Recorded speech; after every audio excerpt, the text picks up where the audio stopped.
Welcome back, everybody. This is the Fantasy Facts Podcast brought to you by Fantasy Data. This week, tonight, I guess, I don't know, I've been gone for like 3 weeks.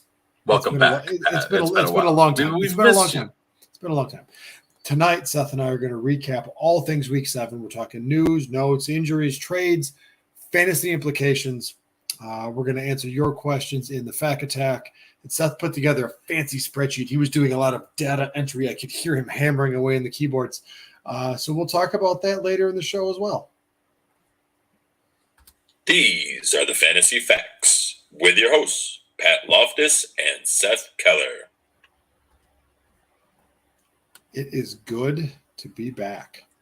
I mean, it's good to have you back, Pat. And I mean, it's been a rough little stretch there. Like both of us have been dealing with. I mean, you got hit with like the actual plague. I've been dealing with just like a little bit of stuff. So we haven't been able to do our kind of weekly recap show like this, and like weekly recap and primer. It's just been the rapid rundowns on Thursday morning. So something to knock out. Yeah, you've been able to knock out pretty quickly. Yeah, it's been a rough go. Everybody is back. Everybody's happy. Everybody's healthy.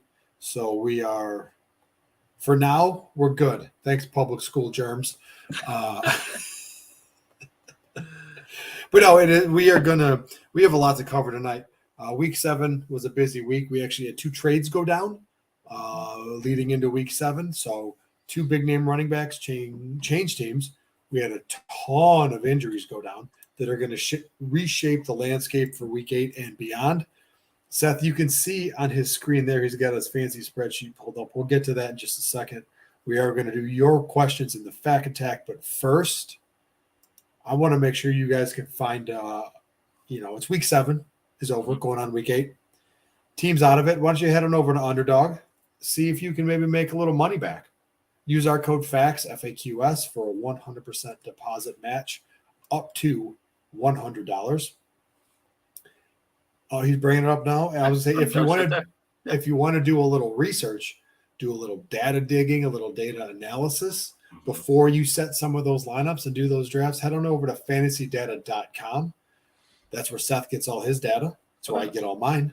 Use our code right there. Use our code FACTS, FAQS, fantasydata.com, and receive 20% off your subscription purchase. Now that things have settled down a little bit, I'm back. I'm going to be a little more active on Twitter, or try to be at least. So you can find me. I'm at Dynasty_Pat. Seth is at FF the At Home Dad. And the show is at the Fantasy Facts, FAQS. Boom shot. It's a lot of talking. I'm not used to doing that. I mean, we're just glad to have you back, Pat. I mean, that's the biggest thing. Happy to have you back. But it's good to be back. It's good to be talking some football. You're ready. I'm saying like let's jump right into it, man. Yeah, like let's hit it. Fire it up. Name that movie. I got nothing. It's The Crow. It's time to crack one open with the opening question. Nice. Well done. I actually cracked mine pre-show, so cheers. Oh, no, I just got 2. Cheers.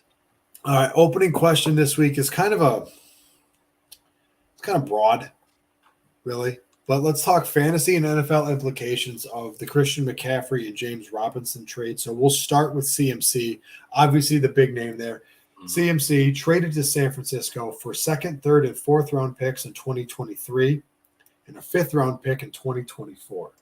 Face value, that is not a lot in return for CMC, in my opinion.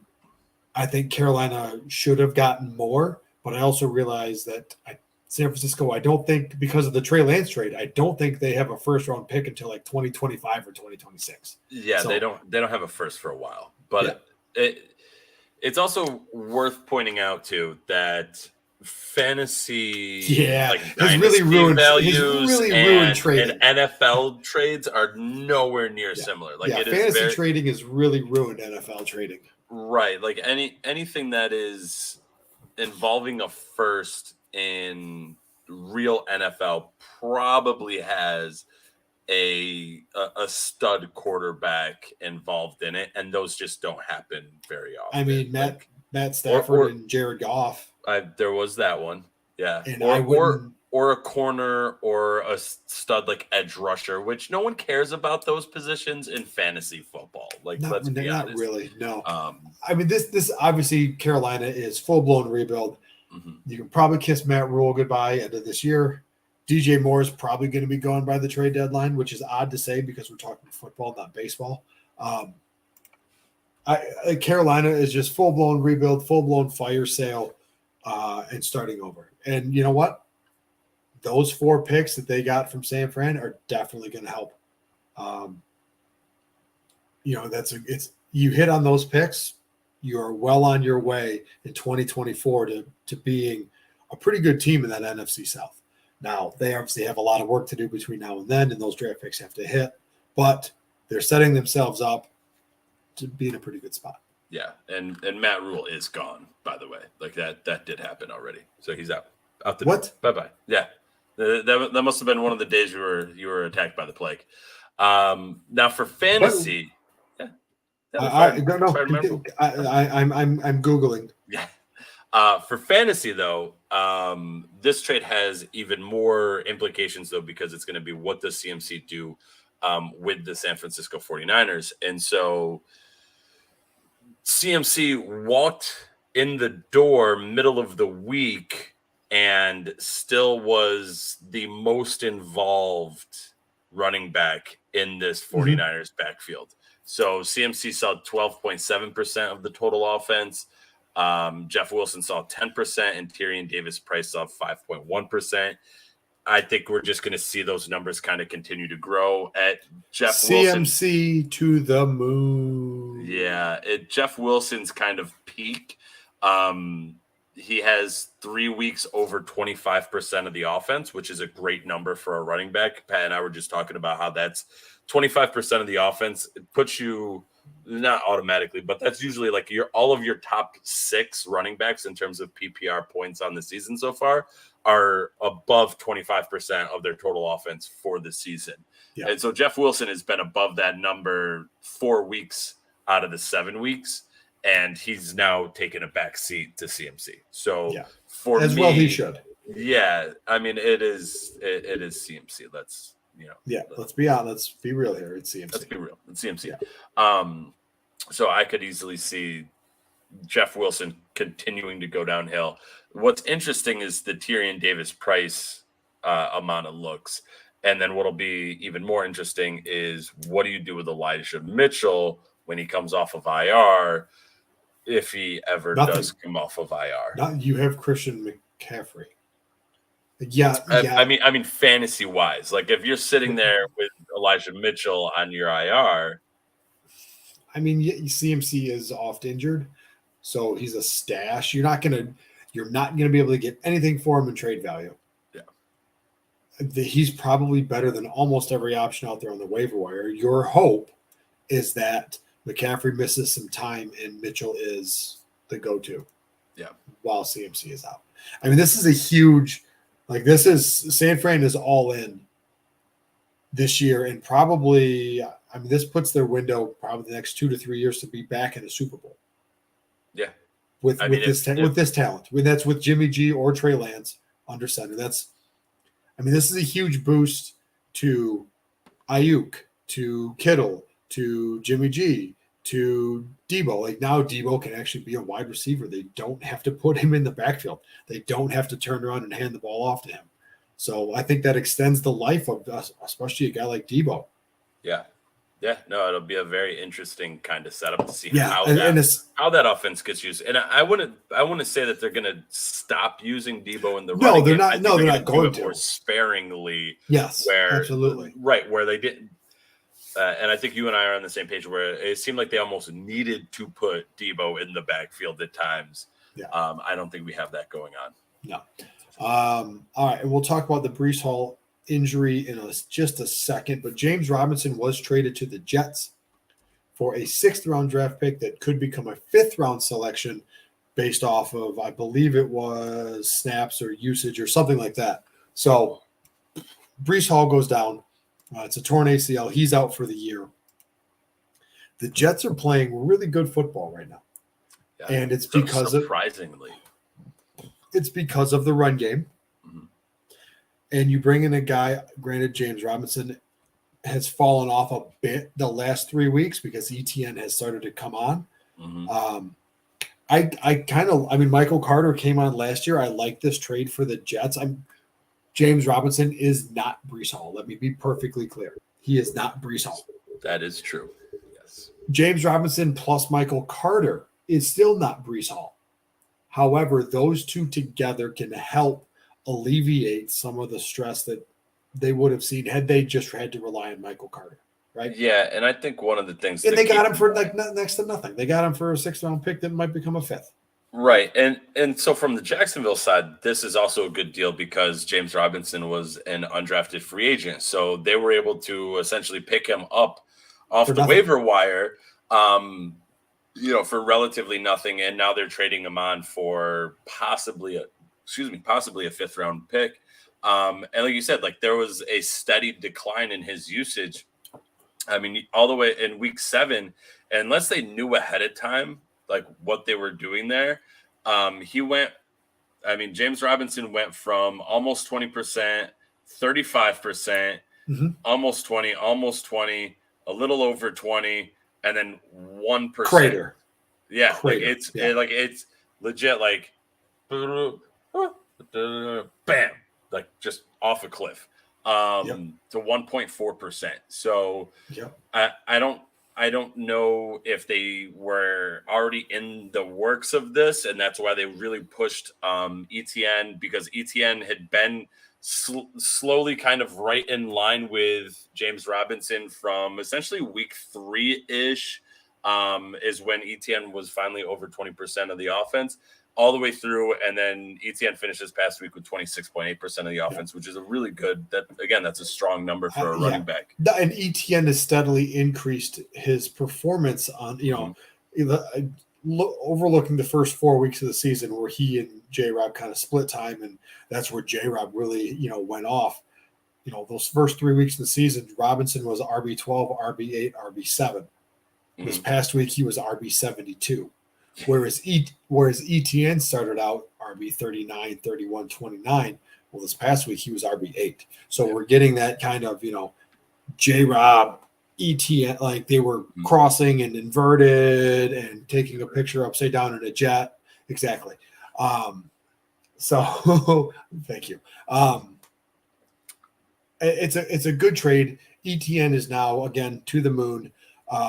Robinson and Michael Carter can help alleviate the stress that is caused by losing a running back like Breece Hall. Yeah. And Michael Carter has been right around 20%, or really 15 to 20%, for pretty much the entire season so far, except for week 6, which was Breece Hall's like a massive week against Green Bay, which I was actually at that game, which was phenomenal. Lambeau, loved it. All the Lambeau fans, you're awesome. It was an absolutely phenomenal time. But that was Breece Hall's 40% of the offense ran through Breece Hall.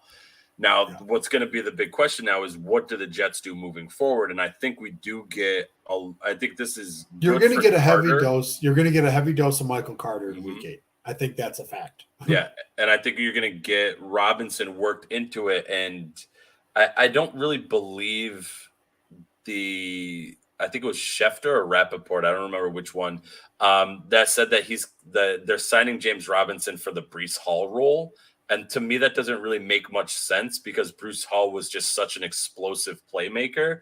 No. And I don't see how that makes much sense. I see Robinson being more of like a in between the 20s type of guy, or like a goal line type of guy, which is going to be interesting because that's essentially what they kind of relegated Michael Carter to was, a lot of just not high value fantasy touches. So it'll be really interesting to see what's the, not just like percent offense like I'm looking at here, but like what's the actual like high value snaps that they're getting. Who's getting the passing? Right. Who's getting the goal line? Yeah. Who's getting the touches inside the 20, exactly. Who's getting the play designs that are designed to get them out and open and into space. Like who's getting those? And that'll be the real question. And I think, like you said, I think for week 8, it's going to be a lot of Michael Carter. Moving forward, though, it'll be pretty interesting to see what happens and to see if the Jets can keep winning without the explosiveness of Brees Hall. The Jets defense is pretty good this year. Yes, they are. I can't say it too loud, but it's pretty good. All right. Gotta be a little quiet. Yeah, just right now. All right, let's move to my least favorite part of our show as we start talking injuries. We're going to go to the quarterback position. We're going to talk Ryan Tannehill. Tannehill suffers a right ankle injury, technically week to week. So he left the game in a walking boot. He's got treatment and whatnot lined up this week. If it doesn't go well, Malik Willis time. We get to see what all the hype was about. We saw it in preseason. We haven't seen it since, but I'm torn here because I think Tannehill has been a very viable, I'll even say borderline good fantasy football quarterback. I said borderline. I said borderline. Okay. But Malik Willis is a totally different style of quarterback. So this offense, yes, you still have Derrick Henry, but that's pretty much it. Burks has been He's on IR. He's on IR. He's not due back for another week or two. There's not much offense, and I don't know maybe a mobile quarterback like Malik Willis can give that team give that offense a spark. I don't know what do I mean. For all I know, Ryan Tannehill will be back healthy and starting and back to his normal QB2 self. Yeah, for me, it's Malik Willis is worth a shot, depending on the league. But for the most part, let's be in a one quarterback league, you're not picking him up. In a super not. flex league, he's probably already owned somewhere. You're not trading for him. In Dynasty, he's probably already owned somewhere. You're not getting a ton out of him unless he somehow pops off, bursts into this onto the stage and just takes over. And from what we saw in preseason, he has some pop.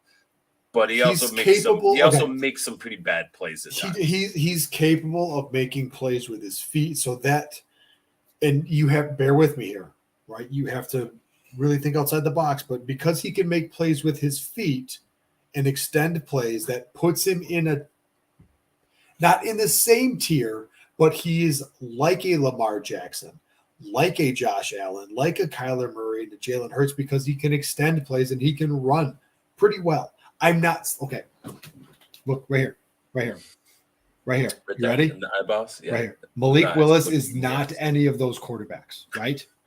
However, he can extend plays with his feet and he can run quite well.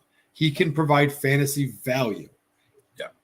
But he's not those quarterbacks. I just wanted to be clear. All right. Yeah.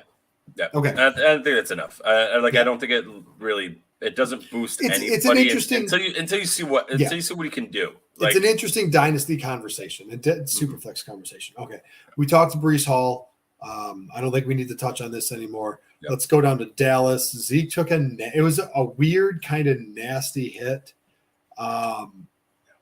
He took a shot directly to the knee. It was a hyperextension. They're calling it a contusion. So he's weak. Just as a fancy word for he's got a bad bruise. He's got an owie. He just needs Mama Elliott to give him a little kiss and a Band-Aid, the little Paw Patrol Band-Aid. He'll be all good. Yeah, I mean, Zeke, he will be on the injury report this week. But again, it's a bruise. The biggest impact here would be Tony Pollard if for whatever reason it's worse than a contusion. The reports are coming out that it's not. So I'm going to lean to it's not. And to me, that means that Zeke's going to play. Zeke played last season with a minor tear in his PCL.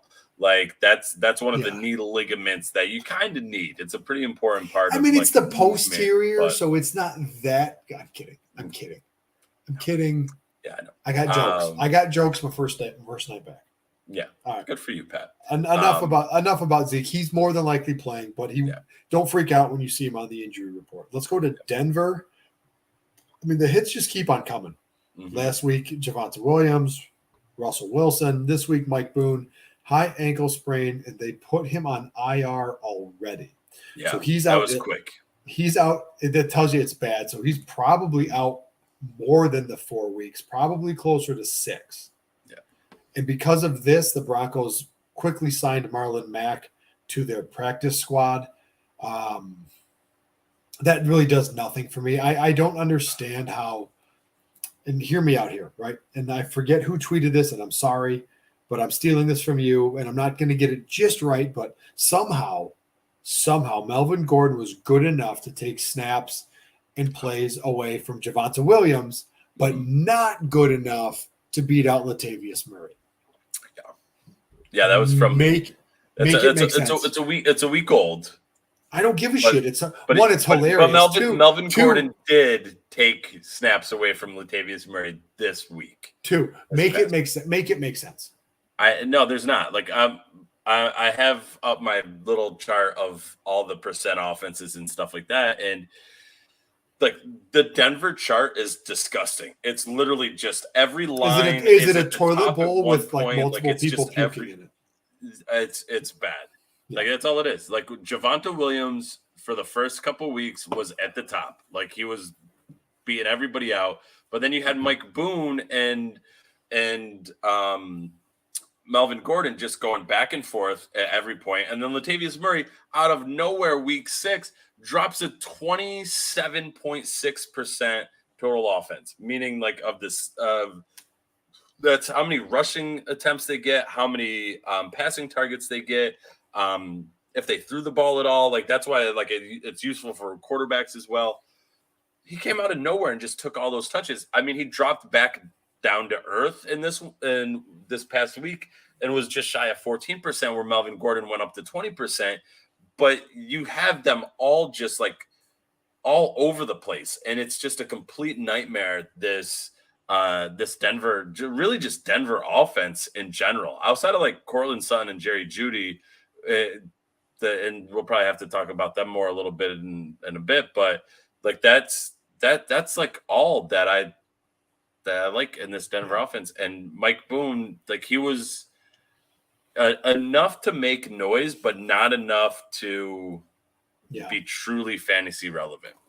This is to me is the telling week, because they're really down. Denver's really down to Latavius Murray and Melvin Gordon, and if Melvin Gordon can't, like I already had this conversation with our good friend Shane Barrett, because he and I are co-managing a team together, and I was like, we got to cut Melvin Gordon. He's fucking terrible.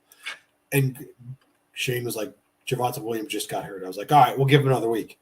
Yeah. And like we're at that point now, like it's time to poop or get off the pot here. So commit to Melvin Gordon or don't. Yeah. Let me see where. So while you're doing that, I'm gonna move. I mean, Melvin. All right, just for shits and giggles, real quick. This is Melvin Gordon's weekly scoring. Again, full PPR, straight from fantasy data. Week 1, 7, 6, 17. There we go. That's nice. -1, 13, 1, 7. Like he's all over the place. It's a complete mess. Yeah. And like that, he's only been an RB1 once, and that was in week 3. Yeah, and that was only at only at 17 points. He was RB11 that week. Yeah. Yeah. Like I said, that's 17 points. That's really not a very strong showing for your RB1. No.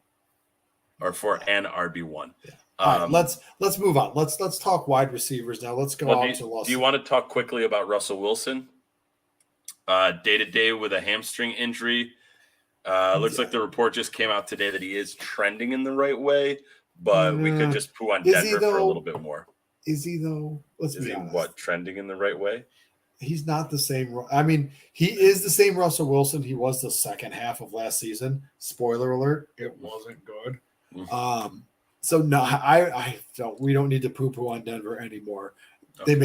They made a mistake bringing in Russell Wilson. and hiring Hackett, but that's neither here nor there. I mean, they're both Hackett's been worse. All right, let's go to LA. I'm gonna sneak that in there real quick. Mike Williams, they're calling it a significant high ankle sprain, and he's set to miss weeks, not days. Now, X-rays were negative. The Chargers do have a bye this week, but I would expect. I mean, we have out at least 3 weeks here. And by the way, real quick, the injuries and the updates and all this is coming from Matthew Betts, who's at the Fantasy PT. So I want to give him the proper credit here because all of this, everything here is coming from him. So excellent work here, Matthew. We do appreciate it. Again, Matthew Betts at the Fantasy PT. Give him a follow. So they're looking at this as being a pretty significant ankle injury. Now, luckily, Keenan Allen is back. He did play, so Mike Williams going down is a big hit to that offense. But Keenan Allen will be back, in week 9. So there's not a huge, drop off there. You're still looking at guys like Joshua Palmer. You're looking at guys like Gerald Everett. All these guys, DeAndre Carter. All these guys getting a little bump. In that Chargers offense. To me, it's DeAndre Carter. Or not DeAndre Carter, but Joshua Palmer. Everett. Oh. To me, it's Gerald Everett. He's getting the boost out of this. Especially in the tight end landscape that it is, where you have a lot of the kind of bigger guys not producing. Your Pitts, your Waller, Kittle has been very lackluster for most of the season, coming on a little bit as of late, but Gerald Everett's been a guy that's been relatively pretty steady for your fantasy team. So, I'm not going to argue with that one there. I mean, he could, the tight end landscape is very meh at best, outside of your top really 3. So Gerald Everett is definitely worth picking up. He's got good usage. He's double digits in 4 games. 4 games. Yeah. I mean, that's all you can really ask for if you're streaming a tight end. Yeah. So I like the Gerald Everett call there. Yeah. All right, let's go to my Lions. So we get Amon-Ra back for half a quarter. Yeah, what a hit. Took a hit. So they are okay. So the news came out yesterday on Monday that he, in fact, does not have a concussion, but post Tua, everything is monitored a hell of a lot closer, which it should be. So expect this to be closely monitored, especially because he came up kind of unstable and wobbly. So keep an eye on the injury reports and specifically Amon-Ra, because there's a chance he's back for week 8, but there's still a lot of steps to go through before he's going to be cleared to play. Yeah, and that's what's most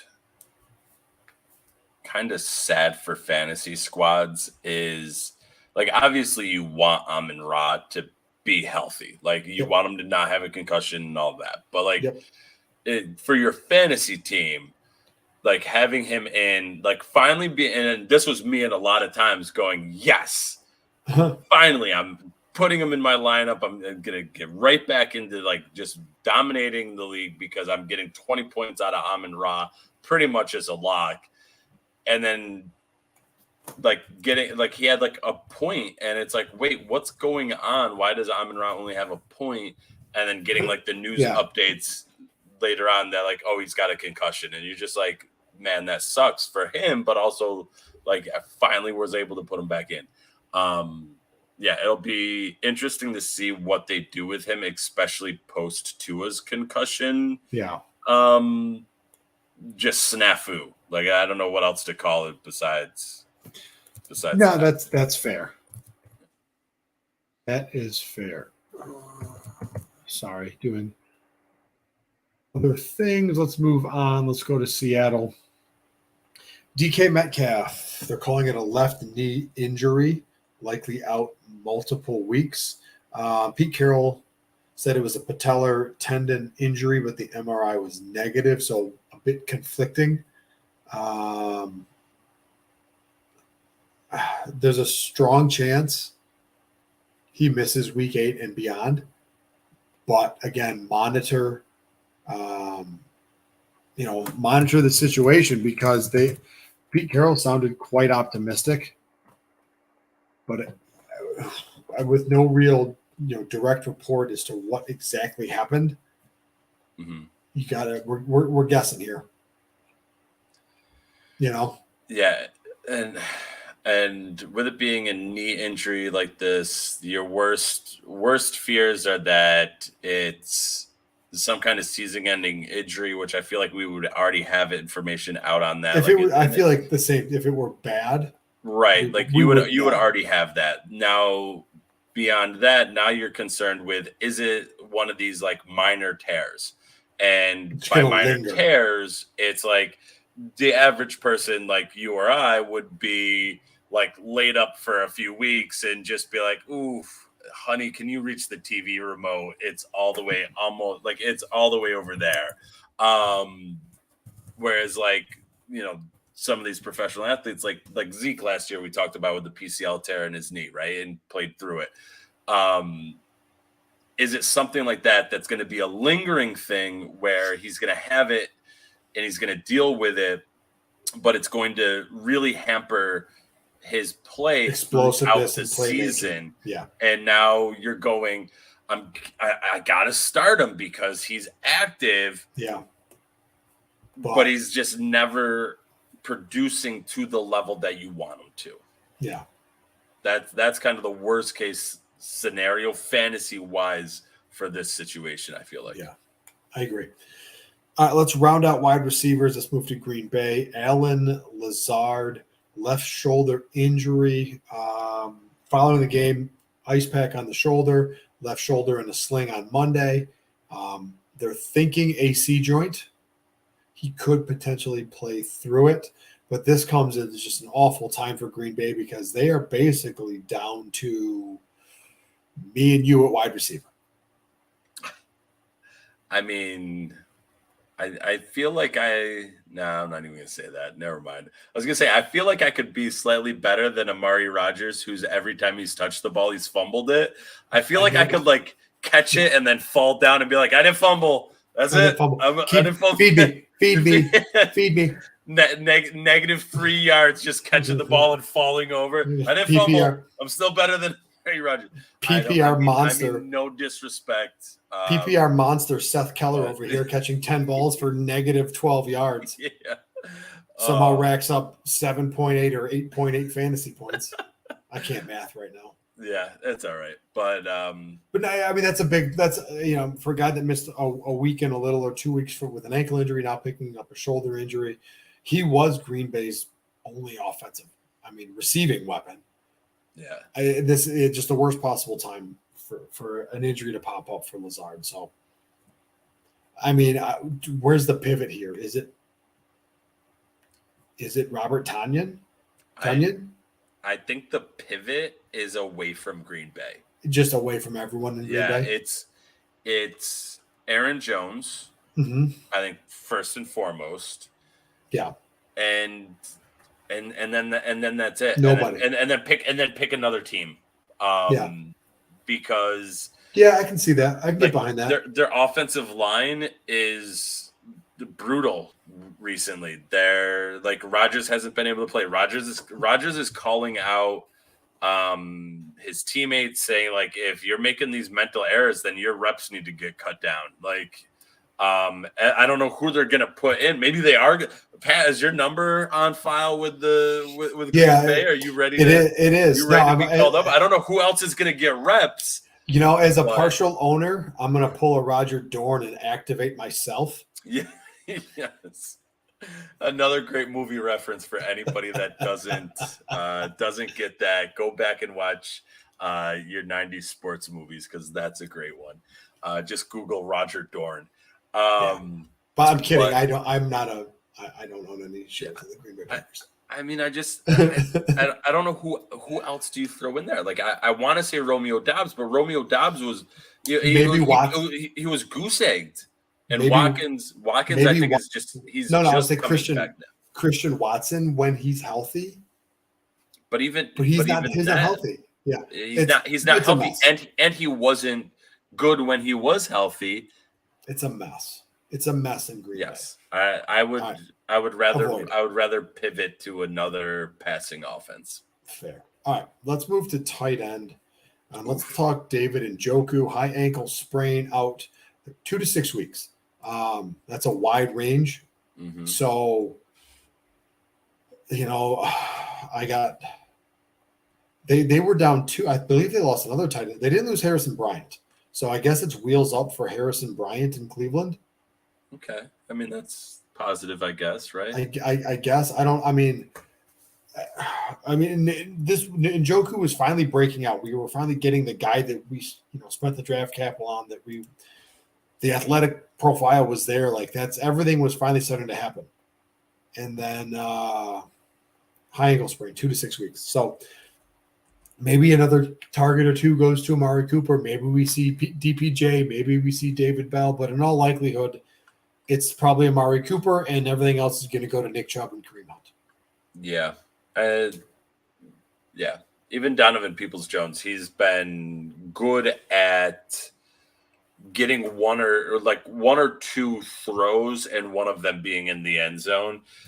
So he's been a fine kind of flex play at times, but there's not much to love out of this this Cleveland offense to kind of take his place. I feel like it'll get scattered throughout and not really be a big push for anybody. Yeah. And I don't see Harrison Bryant making that big of an impact. No, it's Cooper, it's Chubb, it's Hunt.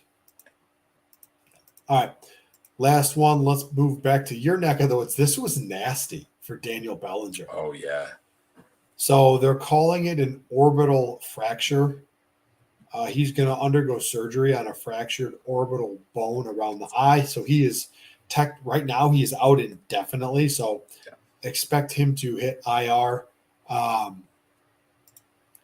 It's probably not as big of a blow as I think it is because I had Bellinger rostered in a lot of places and he was really starting to come on and he was really starting to look good in that Giants offense.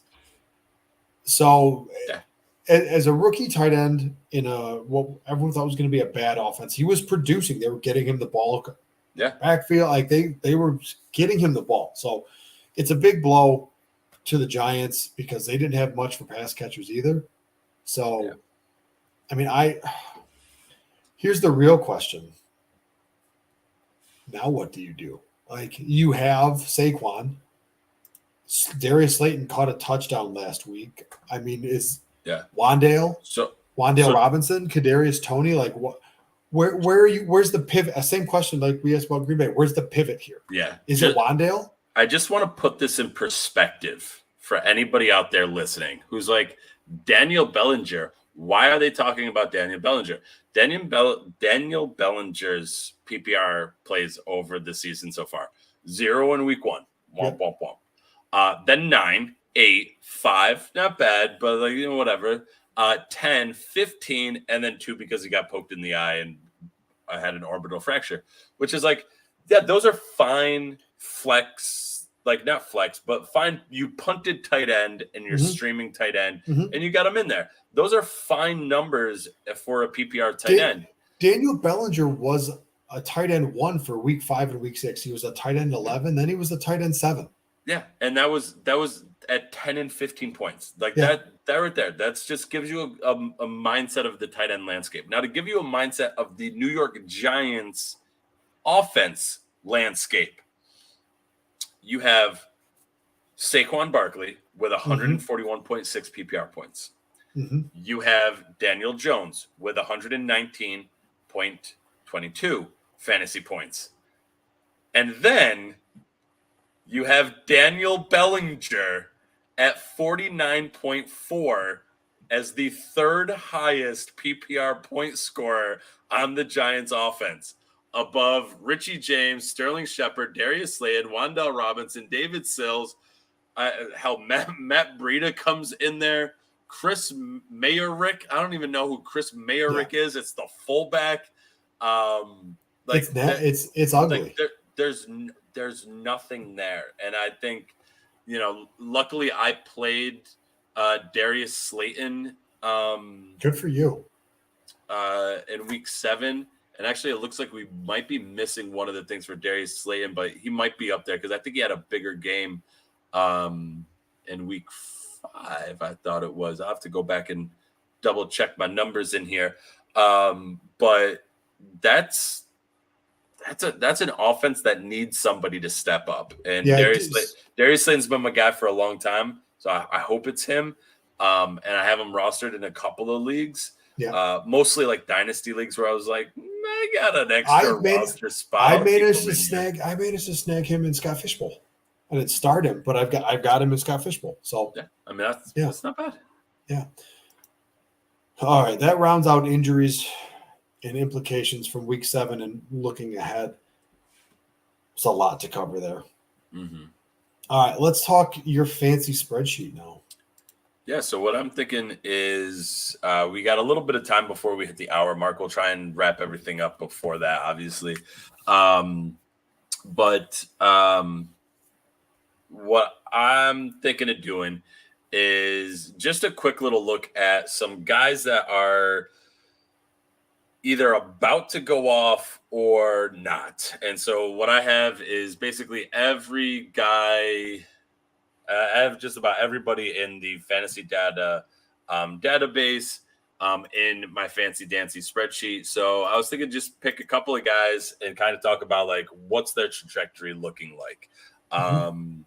So it's kind of easy to say a guy like James Robinson, what's his trajectory going to look like? Is he going to go off with the Jets or not? Right. We talked about that a little bit already, but I feel like we'll probably do like a couple running backs, a couple wide receivers, maybe maybe a quarterback in there, maybe a tight end. We'll kind of throw stuff out there and see what we end up with. Let's start at the running back position because there are always movers and shakers here. We've got with the trades that just went through, McCaffrey and San Fran. We got to give that another week before we see what the usage rate is going to be like, because you look at him in Carolina, his lowest in Carolina was 28%, where and his highest is upwards of 47%. Yeah. So we got to give it a little time there. A guy that I want to talk about shows up here. He's RB4 on this list is Josh Jacobs. Yeah. And right now the list is sorted by PPR points, and Josh Jacobs has been studly. I think that's the only word you can say for it. He's been studly. Yep, and that includes a week 6 bye. Mm-hmm. So you're getting Josh Jacobs full go the rest of the season. Yep. Now, his usage rates, week 1, 19%, week 2, 30%, week 3, 27%, week 4 and beyond, he's been above 40%. Granted, they've been against weaker. I mean, he just ran all over the Texans, which isn't that difficult. But the numbers he's putting up are just obscene. Mm-hmm. Is this type of usage sustainable? And if it is, are these numbers sustainable? I mean, I don't think the usage is going to be sustainable, but I think that what you're going to get with Josh Jacobs is probably, I think you're eventually going to get somewhere in the middle, because what you have is you have Josh Jacobs from weeks 1, 2, and 3, where he was at 8 points, 9 points, 15 points. And then you have Josh Jacobs in weeks 4, 5, and 7, where he was 35, 30, 37. And so I think you're going to get somewhere closer to the middle, where I feel like the Raiders have a way now to kind of score some points. I think they have that offense in a situation where they can, they're hopefully slowly starting to take advantage of it. And I think we're going to see more of Josh Jacobs performing, I don't think we're going to see another stretch of 30-point games. There's probably going to be games like that mixed in where he goes off, and I'm trying to find the Raiders' schedule. I mean, they go to the Saints this week. But then there's Jags, Colts, Broncos. I mean, there are some games on here: Jaguars, Seahawks, Chargers. Those are just atrocious run defenses. You could see big numbers there, and then you get into the playoffs. I mean, granted, it's the Steelers, but the Steelers have a bottom third run defense as well. So, he's got potential there to put up some big games, some big numbers to get you into the playoffs. So once you get into the playoffs, it gets a little tricky because he's got the Rams and the Patriots who have top 10 run defenses. So, I mean, Josh Jacobs is a guy that he will get you to the playoffs. He will get you, he will take you there. But I'm afraid if we don't see the usage, if we don't see the 40% usage, we're not going to see those 30-point games. I mean, I think 40% is not realistic moving forward. Outside of a few games here or there. Yeah, I don't think 40% of the offense for Josh Jacobs is going to be a feasible output for him moving forward. I agree. Right. I concur. Doctor, do you concur? I do. Where do you want to? Literally just said it. Where do you want to go here, Seth? Dealer's choice. I'm going to throw something out there, mostly because it's my own bad play in a league. I think it's going to end up being a terrible play. But a very similar situation is Austin Eckler. Austin Eckler has a tale of the first 3 games and then the past 4 games. The first 3 games, he didn't crack 20 PPR points. The past 4 games, 35, 36, 24, and then back up to 37. Yeah, he just went running back 1, running back 1, running back 3, running back 1 in that stretch. No big deal. Yeah. Any slowing down for Eckler there, you think? No, because it's going to be a minute until we see a healthy Keenan Allen and a healthy Mike Williams and Austin Eckler all on the field together. Yeah. Until we see that. So, I mean, we're looking, granted, they're on a bye this week. So they that slows him down. That does slow him down. You are correct. On a bye this week, but then you come back, you got Atlanta, San Fran, Kansas City, the Cardinals, the Raiders, the Dolphins. I mean, it could be week 11 or week 12 before we see Eckler, Allen, and Williams all on the field together and, healthy.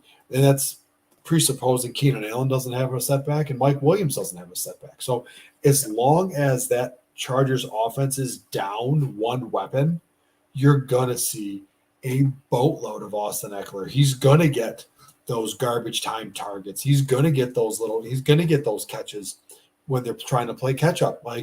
It's going to happen. So I don't see any slowing down for Austin Eckler for the next month. And even then, that's if Allen and Williams come back healthy. Yeah.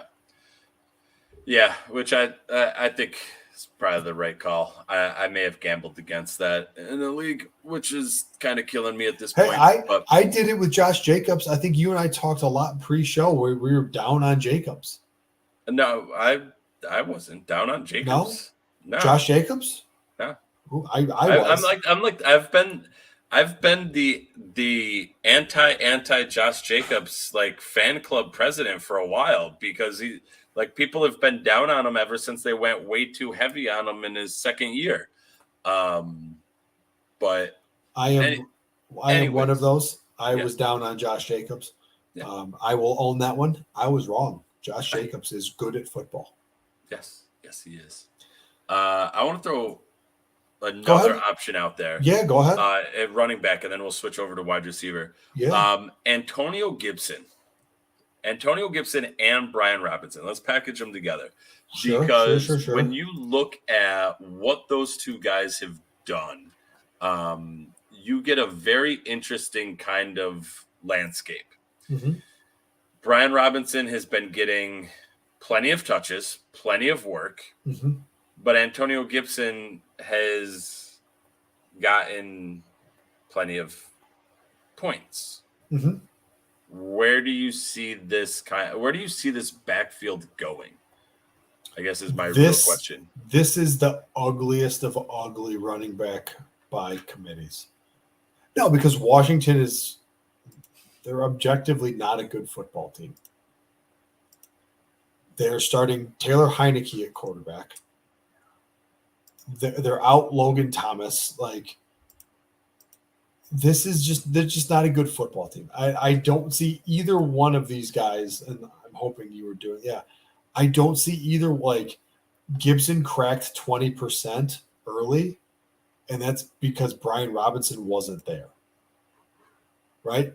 He got as high as 28%, but let's go back. We'll take a look at the last 3 weeks, week 5, 6, and 7, 11, 15, 18%. Yeah. And in that same stretch, Brian Robinson was 14, 29.8, and 29.7. Yeah. So, like, Brian Robinson is getting a lot of work. Yeah. But he's not getting the same points as. It's not a good. I don't want to have to rely on either one of them to be in my lineup at any point moving forward, because I just can't trust that one of them will put up anything decent point-wise. Yeah. Which I think is fair. I mean, week 6, 12 points. Week 7, 10 points. This is for Brian Robinson. Yeah. And the only thing is Gibson got in the end zone in week 7. That's what saved him. Yeah. Which is what saved Brian Robinson the last week, though. Yep. Brian Robinson had a bunch of rushes for like half a yard. Yeah. And then got into the end zone. Yeah. But, okay. All right. You want to move to wide receivers? Yeah, let's do a wide receiver or two here. I'll let you clear out the sheet because I don't want to break anything. Yeah, let me go. I'm prone to doing that. Yes, you are. Let's just switch it over to wide receivers real quick. I mean, I think there's the Green Bay. There's the Green Seattle Bay. passing game. There's a bunch of these passing games that what? No, I do. If it's I got one, but I got one as well. I'm setting the stage. Whoa! That's so rude. No, I'm like kidding. There's a lot of these passing games that there's just multiple facets of why they're not doing well, right? I want to talk about one in particular, and that's Pittsburgh. Ooh. Pittsburgh is one of these offenses that is just like it's very difficult to tell what you have with them because their offensive line has been so bad, right? Mm-hmm. But then they have guys like Deontay Johnson, who's been getting just so much work. You have George Pickens, who's kind of like come out a little bit and then fluttered, and then like you see him make an amazing catch, and you're like, oh my God, he's going to be great. But you're still trying to figure out what you actually have with him, right? There's rumors that Chase Claypool could be traded. What's your take on this Pittsburgh passing game? They need to give Kenny Pickett the reins and just let him go. Trubisky was not, never will be the answer. Another one of those where I saw about Kenny Pickett, it was something like he's thrown 7 interceptions, but only 2 of them have been his fault. Oh. I'm probably wording that not correctly, but it was something along those lines. He's thrown a lot of interceptions. He's thrown a lot of picks, no pun intended, but they're not all on him. A couple of them have been. But at the same time, like, Pickett forces the ball downfield. Pickett is a better option. That's what you have to turn it over to Pickett before you can make any reasonable assumptions on this Pittsburgh offense. Because Trubisky is not going to get them anywhere. Yeah. Like, I would much rather see them air it out, take chances, let the kid throw the ball, because then you see what you have with Claypool and Pickens. And, you got Calvin Austin, who's working his way back from an injury. So you have all these weapons on offense. You're doing them a disservice by putting a guy like Mitch Trubisky at quarterback. So a guy like Deontay Johnson, who is one of the top wide receivers in terms of percent of offense, but only getting 75 PPR points, yeah. which is only, it's less than 10 away from both Claypool and Pickens. So does Pickens come on and take this over? Does Deontay get the points to go along with his amount of the offense? Does your PPR. Claypool make a move? Deontay is your PPR floor, right? He's your guy that's good for, I'll say, 12 to 14 points a week. He's your safe PPR floor. I don't think the days of Deontay Johnson being a wide receiver 1 in fantasy football are over. He is a better Jacoby Myers, Deontay Johnson, right? So now you start looking at guys that can, that score touchdowns, that are going to be more boom or bust. You're looking at the Claypools and the Pickens, and good luck. Good luck picking, because they've alternated, right? Week 6, Claypool put up 23. Week 7, Pickens put up 18. Mm-hmm. So you're going to have one of them every week is probably going to give you 18 plus PPR points, which is awesome. You just have to guess right, because there hasn't been much consistency there. There's been a lot of 9, 1, 7, 3, 0, 16. Like, there's just been a lot of flip-flopping. So, again, Deontay Johnson offers you that safe floor. Pickens, Claypool offer you that touchdown upside, that 18 plus PPR points a week. You just have to guess right. Yeah. I mean, it's tough to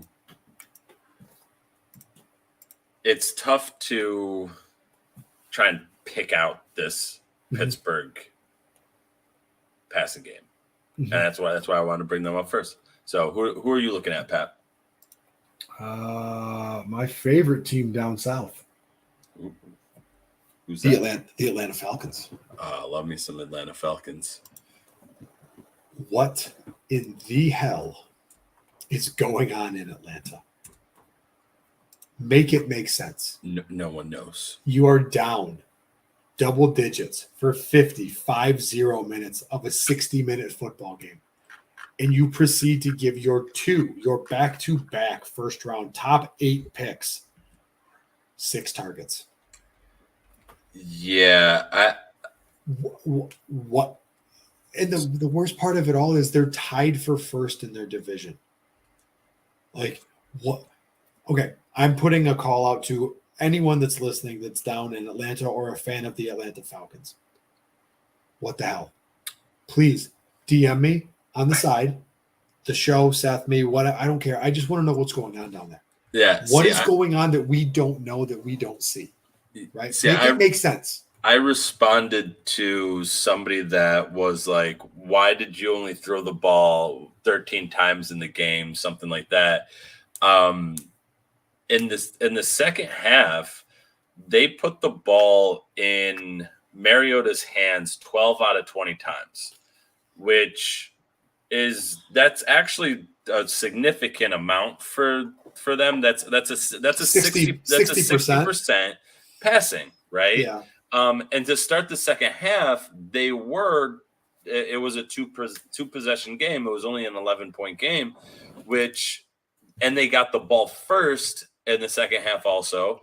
And the way I see it, right, is Atlanta saw their path to success, to beating the Bengals, is not letting the Bengals get the ball and being able to just run the points up on them like they did in the first half, They had 28 points in the first half, right? They had 28. It was 28-0 at like the beginning of the second quarter, right? Atlanta clawed their way back, busted coverage, gave them a big shot, got it back to within 11 points. I think that I think Atlanta sees their path to winning as methodically moving the ball down the field and not letting the Mariota like lose them the game, right? And yes, that's going to be frustrating when they're down by that amount. Like it's going to be, but I don't think they see their ability to win in that passing game, which is telling in a sense when you have Kyle Pitts, who was a top 5 pick, top 10 pick, 4. He was 4, and then Drake London was 7, 8. I was one off on both of them. But you have 2 top 10 options. But I think what's hampering and hamstringing that whole thing is Mariota. Yeah, but the problem is they're tied for first in their division. Because they're running the ball like that's. It's not a Madden offense, and that's okay. But I mean, look at what the Giants are doing. The Giants are winning games because they're running the ball. The Giants have Saquon Barkley. True. Hey, do not.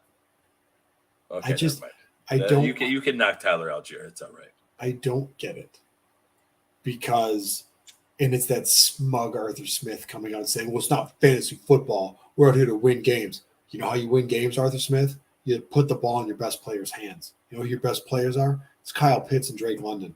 Yeah.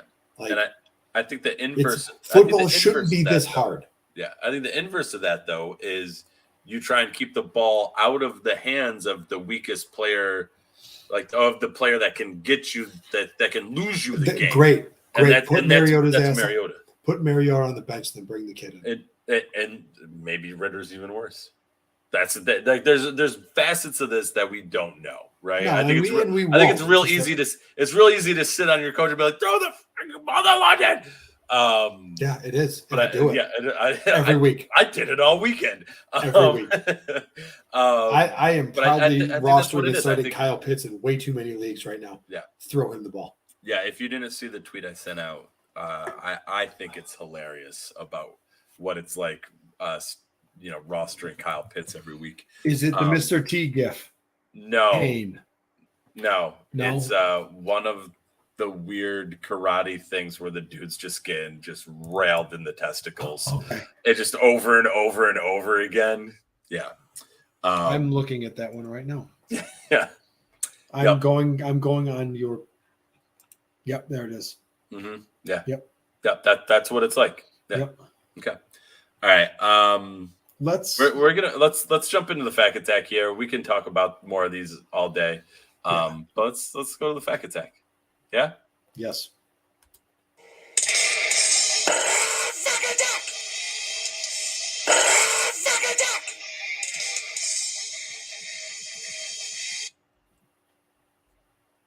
We have an action-packed fact attack for you tonight. We've scoured Twitter to find your questions. Seth is going to put 5 minutes on the clock.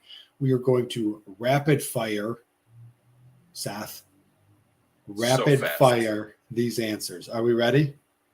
Totes. I'm waiting for you.